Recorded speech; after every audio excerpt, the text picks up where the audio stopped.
Bulletin details చూస్తే చారిత్రక నగరం రాజమహేంద్రవరంలో అఖండ గోదావరి టూరిజం ప్రాజెక్టుకు కేంద్ర మంత్రి Gajendra Singh Shekhawat, AP deputy CM Pawan Kalyan శంకుస్థాపన చేశారు. పుష్కర ఘాట్ వద్ద 94.44 కోట్ల వ్యయంతో అఖండ గోదావరి ప్రాజెక్టును చేపట్టారు. శంకుస్థాపన కార్యక్రమంలో ఏపీ మంత్రి కందుల దుర్గేష్, బీజేపీ ఎంపీ దగ్గుబాటి పురంధేశ్వరి పాల్గొన్నారు. అఖండ గోదావరి ప్రాజెక్టుతో రాజమహేంద్రవరం ఇకపై పర్యాటక శోభను సంతరించుకోనుంది. సుమారు 140 కోట్లతో 3 కీలక అభివృద్ధి పనులకు డిప్యూటీ సీఎం పవన్ కళ్యాణ్, కేంద్ర మంత్రి గజేంద్ర సింగ్ షెకావత్ శ్రీకారం చుట్టారు. రాజమండ్రి వద్ద గోదావరిపై 127 సంవత్సరాల పాత రైల్వే వంతెనను టూరిజం స్పాట్గా ప్రభుత్వం అభివృద్ధి చేయనుంది.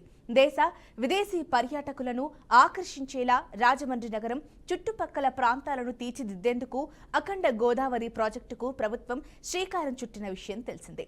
కేంద్ర ప్రభుత్వ భాగస్వామ్యంతో ప్రభుత్వం ఈ ప్రాజెక్టును ప్రారంభించింది.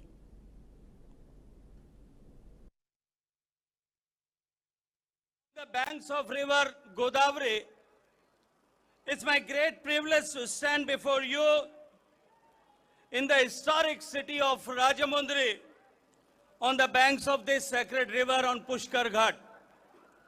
It's a moment of pride and purpose as I stand before you to share a story, the story of India's tourism, the story of India's tourism transformation, the story of tourism potential in our country. Dear friend, a story where culture meets commerce, heritage meets hospitality, and spirituality meets sustainability. Under the bold and transformative leadership of Honorable Prime Minister Narendra Modi Garu and under the regime of this double-engine government in state of Andhra Pradesh, tourism in India has moved from being a sector of potential to a pillar of progress. Dear friends, in 2023, tourism contributed 10% in global economy. But if we look towards India, it contributes only 6% in the country's economy.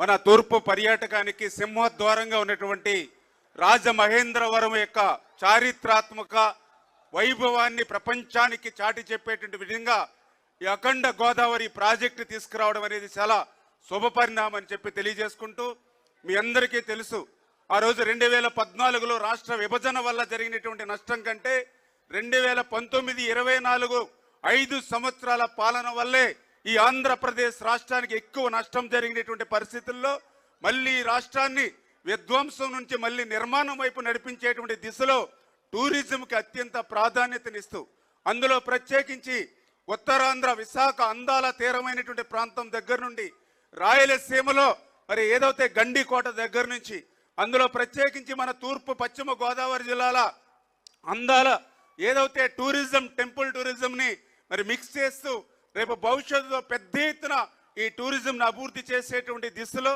ఈ రాష్ట్రాన్ని మళ్ళీ అభివృద్ధి పదంలో నడిపించేటువంటి దిశలో కష్టించి పనిచేస్తున్నటువంటి చంద్రబాబు నాయుడు గారికి, పవన్ కళ్యాణ్ గారికి ఎంతో అండదండలు అందిస్తున్నటువంటి మన ప్రియతమ ప్రధాని నరేంద్ర మోడీ గారికి కూడా ఈ సందర్భంగా కృతజ్ఞతలు. చాలా సంవత్సరాల నుంచి, చాలా దశాబ్దాల నుంచి ఉన్న కోరిక ఈ మన హ్యావ్లాక్ బ్రిడ్జ్ ఒక చాలా పురాతనమైంది. దీనిని వాడకుండా వదిలేసాం, దీన్ని ఎలా చేయాలి అనేది చాలామంది ప్రజల ఆకాంక్ష, గోదావరి జిల్లా ప్రజల ఆకాంక్ష. మనం అడిగిన వెంటనే దీన్ని ఒక టూరిజం కింద ఒక మంచి ప్రాజెక్ట్ చేయాలంటే ఈ రోజున ఒక్క ప్రాజెక్టేగా దాదాపు 430 కోట్ల రూపాయలు పెట్టి 7 ప్రాజెక్టులను ఈ రోజున ఆంధ్రప్రదేశ్ మొత్తం మీద పనులు ప్రారంభిస్తున్నాం. ఈ రోజున దాటి మీద కొన్ని ఏమో ఇవి ప్రణాళికలు సిద్ధం కావడం, కొన్ని ఏమో పనులు పూర్తి అవ్వడం, ఇలా చేస్తూ ఉన్నాం. దాంట్లో ముఖ్యమైనది ఈరోజు మనకి అఖండ గోదావరి ప్రాజెక్ట్. ఈ అఖండ గోదావరి ప్రాజెక్టులో 2024 ఎన్నికల సమయంలో ఎన్డీఏ కూటమి నిర్ణయించుకుంది ఈ రాష్ట్రాన్ని అన్ని రంగాల్లో సమగ్ర అభివృద్ధి సాధించేలా పనిచేయాలని. దాంట్లో భాగంగానే గౌరవ ముఖ్యమంత్రి శ్రీ నారా చంద్రబాబు నాయుడు గారు ఆ రోజు మేమందరం కూటమి భాగస్వాములు అందరం అనుకొని ప్రతిదీ కూడా ముఖ్యంగా పర్యాటక రంగంలో ఎక్కువగా యువతకి ఎక్కువ ఉపాధి అవకాశాలు ఉంటాయి. అంటే మీరు ఊహించుకొని దీనికే ఈ చేస్తున్న ఈరోజు ప్రాజెక్ట్కి ముందుగా స్టార్ట్ అయ్యి దాదాపు ఒక 800 మందికి ఎంప్లాయ్మెంట్ దొరుకుతుంది దీనివల్ల. ఇవన్నీ కాకుండా దాదాపు 4 లక్షల మంది పూర్తయితే 4 లక్షల మంది కనీసం సంవత్సరానికి పర్యాటకుల మినిమం అని అంతకు మించి పైకి వెళ్ళే అవకాశం. 2024 ఎన్నికల సందర్భంలో ప్రజల వద్దకి ఓటు వేసి ఆశీర్వదించమని చెప్పి అడగడానికి వచ్చినప్పుడు డబుల్ ఇంజిన్ సర్కార్ అంటే కేంద్రంలో రాష్ట్రంలో 2 చోట్ల కూడా ఎన్డీఏ కూటమి అధికారంలో ఉన్నట్లయితే అభివృద్ధి పరుగులు తీస్తుంది అని చెప్పి ఆనాడు మేము చెప్పడం జరిగింది. ప్రజలు విశ్వసించారు. డబుల్ ఇంజిన్ సర్కార్ కావాలనుకున్నారు. కేంద్రంలో ఎన్డీఏ కూటమిని అదేవిధంగా రాష్ట్రంలో కూడా ఎన్డీఏ కూటమిని ఆశీర్వదించడం జరిగింది. వికసిత్ భారత్ అనేటువంటి ఒక కళ ఏదైతే, ఒక స్వప్నం ఏదైతే నరేంద్ర మోడీ గారు ప్రజల ముందు ఉంచారో, ఆ వికసిత్ భారత్లో వికసిత్ ఆంధ్ర రాష్ట్రం కూడా ఒక భాగం అని చెప్పి మనం గుర్తించాలి. కనుక అన్ని విధాలా కూడా అధికారంలోకి వచ్చిన నాటి నుండి నేటి వరకు అమరావతి నిర్మాణం కావచ్చు, పోలవరం నిర్మాణం కావచ్చు, స్టీల్ ప్లాంట్ కావచ్చు, సౌత్ కోస్టల్ జోన్ కావచ్చు, రైల్వే జోన్ కావచ్చు, మరి MNREGS కింద పెద్ద ఎత్తున వనరులు రాష్ట్రానికి ఇచ్చి కావచ్చు, అన్ని విధాలా కూడా ఆంధ్ర రాష్ట్ర అభివృద్ధికి కేంద్రం తన సహకారాన్ని అందిస్తూనే ఉంది. అయితే వికసిత్ ఆంధ్ర రాష్ట్రం మనకు కావాలంటే వికసిత్ జిల్లాలు కూడా కావాలి. అంటే వికసిత్ రాజమహేంద్రవరం కూడా ఖచ్చితంగా వికసిత్ ఆంధ్రలో భాగం అని చెప్పి మనం గుర్తించాలి. దానిలో భాగంగానే ఇవాళ అనేక పర్యాటక అభివృద్ధి కార్యక్రమాలు మనం శంకుస్థాపన చేసుకోవడం జరుగుతుంది.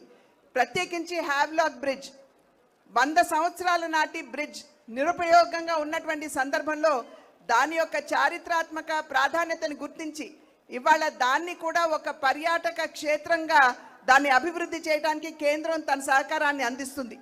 అదేవిధంగా రివర్ ఫ్రంట్ దాన్ని కూడా అభివృద్ధి చేస్తున్నటువంటి సందర్భంలో నేను ఇప్పుడే అజయ్ జైన్ గారితో కూడా మాట్లాడాను. అక్కడ ఉన్నటువంటి విగ్రహాలని తొలగించకుండా ఏదైతే అభివృద్ధి చేస్తున్నామో ఆ అభివృద్ధిలోనే మిళితం చేయమని చెప్పి వారికి ఇప్పుడే అజయ్ జైన్ గారు కూడా నేను అభ్యర్థించడం జరిగింది.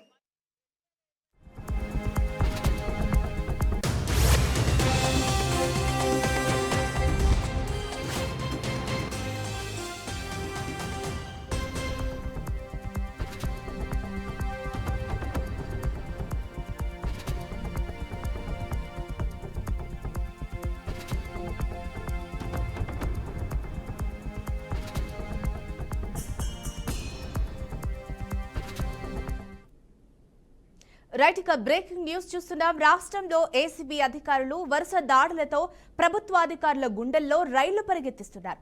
పక్కాగా ట్రాక్ చేసి ప్రజల నుంచి లంచాలు డిమాండ్ చేస్తున్న అక్రమార్కుల ఆట కట్టిస్తున్నారు.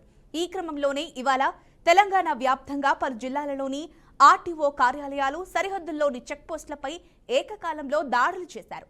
హైదరాబాద్ నగర పరిధిలోని ఉప్పల్, తిరుమలగిరి, కామారెడ్డి, పెద్దపల్లి జిల్లాల్లోని రోడ్డు రవాణా శాఖ కార్యాలయాలను కలుపుకొని ఏకంగా 18 ఆఫీసులపై ముక్కుమ్మడిగా అవినీతి నిరోధక శాఖ అధికారుల రైడ్స్ కొనసాగుతున్నాయి.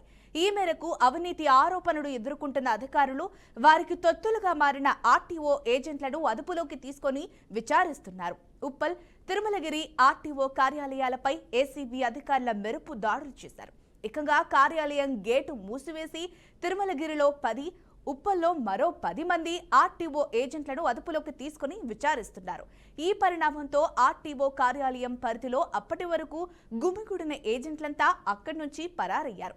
ఇకైతే డ్రైవింగ్ లైసెన్స్, డ్రైవింగ్ టెస్ట్, వాహనాల రిజిస్ట్రేషన్ల కోసం వచ్చిన వాహనదారులు ఆకస్మిక ఏసీబీ రైడ్స్ కారణంగా కార్యాలయం ఎదుట వారు కొన్ని గంటలుగా వేచి చూడాల్సి వచ్చింది.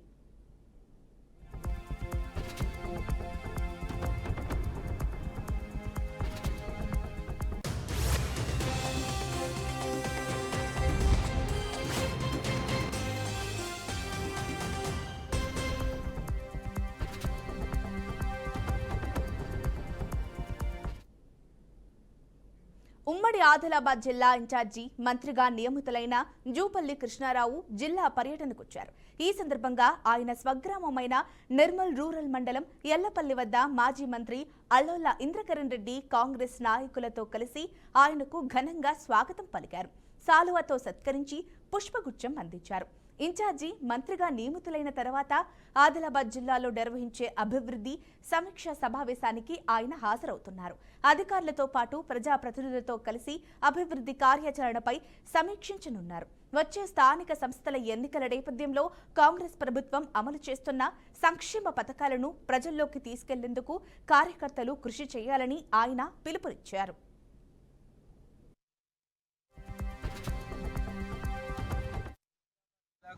జూపల్లి కృష్ణారావు గారు ప్రొహిబిషన్ అండ్ ఎక్సైజ్ టూరిజం మంత్రి గారికి జిల్లా ఇన్ఛార్జిగా ఇవ్వడము చాలా సంతోషకరంగా ఉంది. వారు చాలా అనుభవజ్ఞులు. ఇదివరకు 2 పర్యాయాలు మంత్రి పదవిగా నిర్వహించి ఇవాళ ఆదిలాబాద్లో 4 కలెక్టర్లు అధికారులతో ఇలా రివ్యూ సమావేశం ఉంది. సాయంత్రము అక్కడ కాంగ్రెస్ పార్టీ మీటింగ్ కూడా ఉంటుంది కాబట్టి పార్టీ వచ్చే స్థానిక ఎన్నికలలో కోర్టు తీర్పు 90 రోజుల్లో నిర్వహించాలని చెప్పి ఇచ్చిన సందర్భంగా పార్టీ బలోపేతానికి అందరూ కలిసి సమిష్టిగా కృషి చేయాలని చెప్పి రేపు స్థానిక సంస్థల ఎన్నికలు గెలిపించుకోవడమే పార్టీ ప్రధాన లక్ష్యం. తప్పకుండా అందరం కలిసి ఒకటే తాటిపై ఉండి పార్టీ నిర్దిష్టానుసారం పార్టీ తీసుకున్న నిర్ణయం ప్రకారము అందరం ముందుకెళ్ళి లోకల్ బాడీ స్థానిక సంస్థల ఎన్నికలు గెలుపుకుంటాం.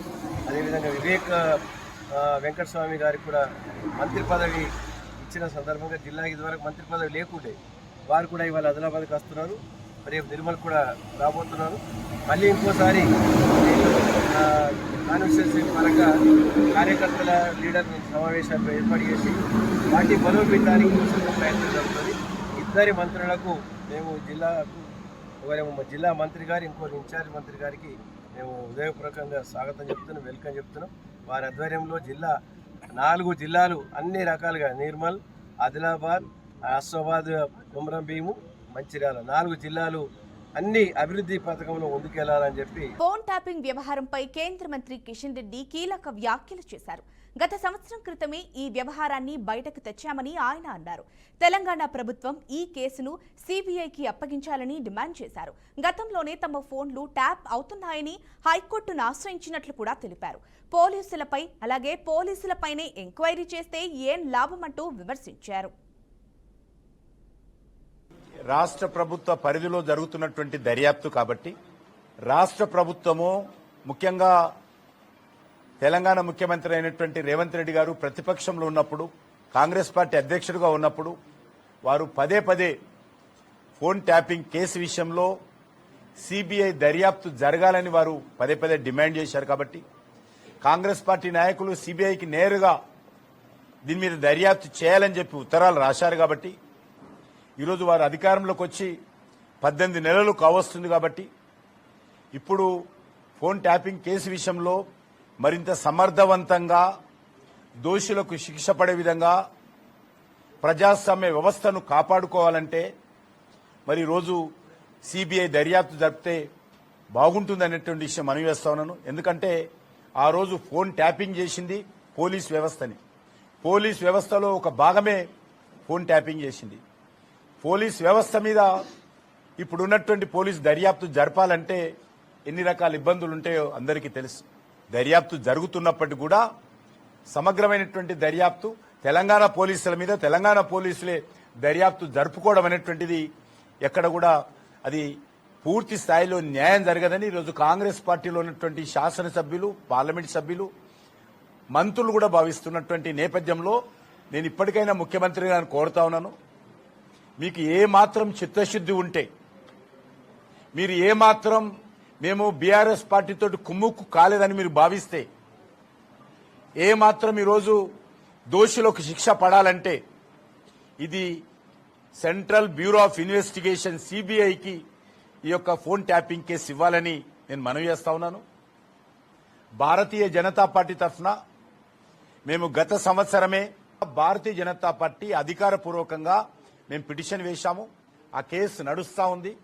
కాబట్టి ఒకవేళ రాష్ట్ర ప్రభుత్వం ముందుకు రాకపోతే కాంగ్రెస్ పార్టీ కుమ్ముకైనందుకు కారణంగా కానీ ఒకవేళ దర్యాప్తుకు ఆదేశించకపోతే ఖచ్చితంగా రాష్ట్ర న్యాయస్థానం ముందు మరింత పకడ్బందీగా మా వాదనలు వినిపిస్తాము. రాష్ట్ర హైకోర్టు ఆదేశాలు తెచ్చుకుంటామనేటువంటి విశ్వాసం మాకు. అన్నమయ్య జిల్లా రాయచోటిలో మత్తు పదార్థాల వ్యతిరేక దినోత్సవం సందర్భంగా భారీ అవగాహన ర్యాలీ నిర్వహించారు. శివాలయం సెంటర్ నుంచి నేతాజీ సెంటర్ వరకు సాగిన ఈ యాంటీ డ్రగ్స్ ర్యాలీకి రాష్ట్ర రవాణా, యువజన, క్రీడా శాఖ మంత్రి రాంప్రసాద్ రెడ్డి, జిల్లా కలెక్టర్ శ్రీధర్ చామకూరి, ఎస్పీ విద్యాసాగర్ నాయుడు నేతృత్వం వహించారు. జిల్లా ఉన్నతాధికారులు, ప్రజాప్రతినిధులు, విద్యార్థులు, యువత పెద్ద సంఖ్యలో పాల్గొన్నారు. మత్తు పదార్థాల వల్ల యువత భవిష్యత్తు నాశనం కాకూడదనే సందేశంతో నిర్వహించిన ఈ ర్యాలీకి ప్రజల నుండి విశేష స్పందన లభించింది. మత్తు వ్యసనం నివారణకు అందరూ కలిసి పోరాటం చేయాలని నేతలు పిలుపునిచ్చారు.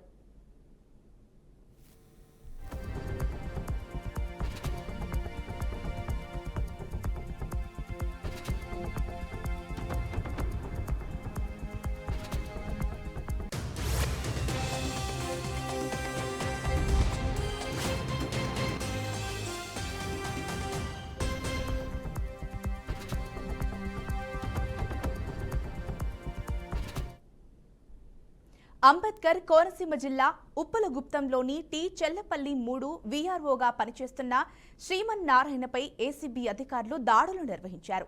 టి చెల్లపల్లికి చెందిన మేకల రాజేశ్వరి తన పేరు మీద పాస్బుక్, టైటిల్ డీడ్ కోసం దరఖాస్తు చేయగా వీఆర్ఓ శ్రీమన్నారాయణ ఆమె నుంచి 20,000 రూపాయల లంచం డిమాండ్ చేసినట్లు ఆరోపణలు వచ్చాయి. దీంతో ఆమె కుమారుడు మేకల సోమేశ్వర సత్యశ్రీరామ్ ఏసీబీని ఆశ్రయించారు.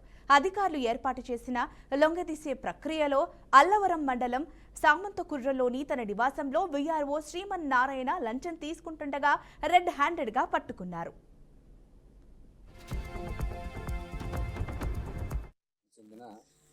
సోమేశ్వర సత్యశ్రీరామ్ గారు వాళ్ళ మదర్ పేరు మీద కొనుగోలు చేసిన ల్యాండ్కి మ్యూటేషన్, అదేవిధంగా పట్టాదారు పాస్బుక్లు ఇష్యూ చేయాలని చెప్పి టి చల్లపల్లి గ్రామానికి చెందిన విఆర్ఓ అయిన శ్రీమన్నారాయణ గారిని అప్రోచ్ చేయడం జరిగింది.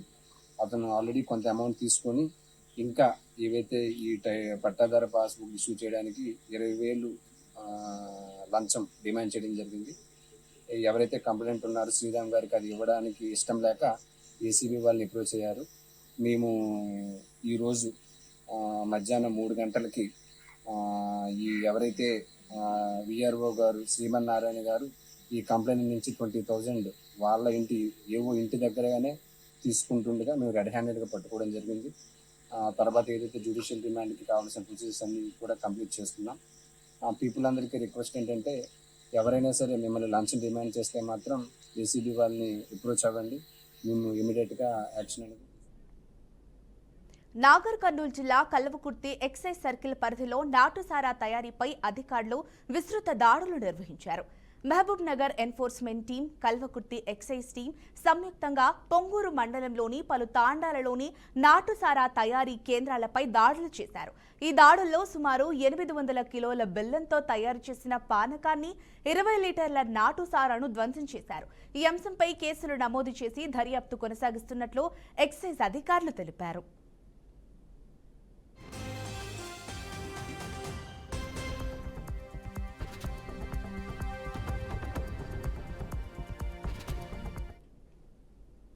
వికారాబాద్ జిల్లా పరిగి మండలంలో భూ ఆక్రమణలు కలకలం రేపుతున్నాయి. రంగంపల్లి గ్రామంలోని 4 ఎకరాల సర్కారు భూమిని తహసీల్దార్ ఆనందరావు అక్రమంగా ఇతరుల పేరిట రిజిస్ట్రేషన్ చేశారంటూ ఆరోపణలు వెల్లువెత్తాయి. ఈ భూమిని మళ్లీ ఇతరులకు అమ్మేందుకు స్లాట్ బుక్ చేయడం ద్వారా ఈ అక్రమ రిజిస్ట్రేషన్ వెలుగులోకి వచ్చింది. ఇది మాత్రమే కాకుండా మరో 20 ఎకరాల ప్రభుత్వ సీలింగ్ భూమిని అక్రమార్కులకు అప్పగిస్తూ ప్రతి నెల లంచం తీసుకుంటూ తహసీల్దార్ ఆనందరావు పర్యావరణాన్ని నాశనం చేస్తున్నారని ప్రజా సంఘాల నాయకులు ఆరోపించారు. దీంతో రైతు సంఘం, డిఎఫ్ఐ అలాగే నేతలు కలిసి వికారాబాద్ జిల్లా కలెక్టర్కు ఫిర్యాదు చేశారు. ఆనందరావును వెంటనే సస్పెండ్ చేసి క్రిమినల్ కేసులు నమోదు చేయాలని డిమాండ్ చేశారు.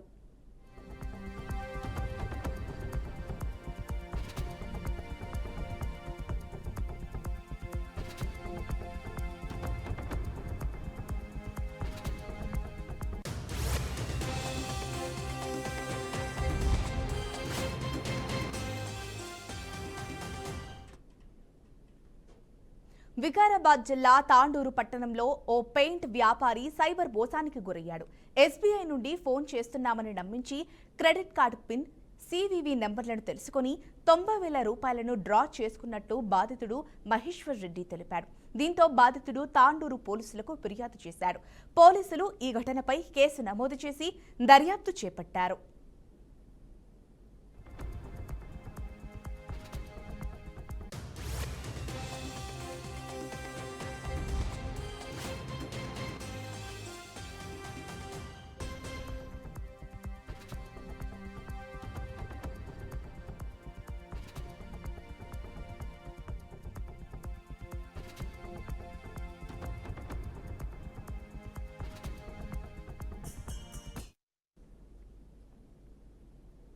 అమెరికన్ ఎయిర్లైన్స్ విమానం గాల్లో ఉండగా ఇంజన్లో మంటలు చెలరేగాయి. దీంతో అప్రమత్తమైన పైలట్ లాస్ వేగస్ ఎయిర్పోర్ట్లో విమానాన్ని తిరిగి ల్యాండ్ చేశారు. పైలట్, ప్రయాణికులు సురక్షితంగా ఉన్నట్లు అమెరికన్ ఎయిర్లైన్స్ ఒక ప్రకటనలో తెలిపింది. ఘటన జరిగిన సమయంలో విమానంలో 153 మంది ప్రయాణికులు, 6 సిబ్బంది ఉన్నారని ఎయిర్లైన్స్ తెలిపింది. ఈ సంఘటనపై దర్యాప్తు చేస్తామని ఎఫ్ఎఫ్ఏ తెలిపింది. అమెరికన్ ఎయిర్లైన్స్ విమానం లాస్ వేగస్లోని హ్యారీ రీడ్ అంతర్జాతీయ విమానాశ్రయం నుండి నార్త్ కరోలినాలోని స్లాట్లోని షారెట్ డగ్లస్ అంతర్జాతీయ విమానాశ్రయానికి బయలుదేరినట్లు ఏవియేషన్ వాచ్డగ్ ఫెడరల్ ఏవియేషన్ తెలిపింది.